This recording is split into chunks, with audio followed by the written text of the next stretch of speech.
مشاهدينا الكرام وما زلنا في ليلتنا النهارده من ليالي رمضان ومعانا ضيوف جمال بيشرفونا النهارده. هتعرف بيكم آية العدوي. مصطفى رضا. مصطفى رضا. اهلا بيكي يا ايه، اهلا بيكي يا مصطفى. والنهارده انتوا احييتوا معانا الليله بالانشاد الجميل. بحييكم وبتمنى لكم كل التوفيق. نتكلم مصطفى في البدايه، يعني الانشاد، حب الانشاد جه منين؟ جه طبعا من حب الناس اولا. البدايه كانت في الاذاعه المدرسيه، ودي بتبقى بدايه اي حد يعني.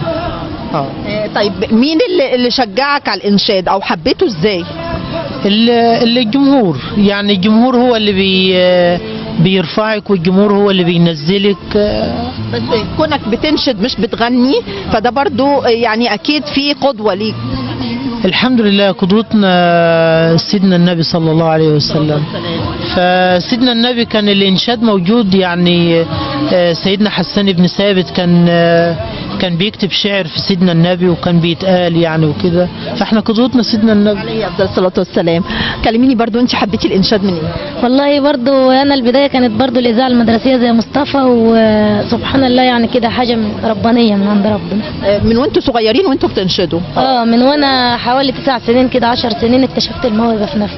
لازم المنشد يبقى صوته جميل؟ اكيد طبعا.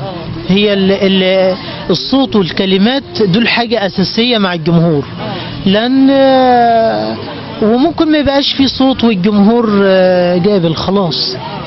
فاهم حاجه اللي الجمهور هو اللي بيقيم. يعني قصدك ممكن اداء اقوى من الصوت يبقى برضه الجمهور هو اللي بيقيم الشخص ده ان كان ينفع يقف على مسرح ولا لا، ينفع ينشد ولا لا.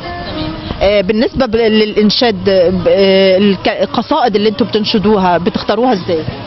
والله احنا عندنا مؤلف بيكتب لنا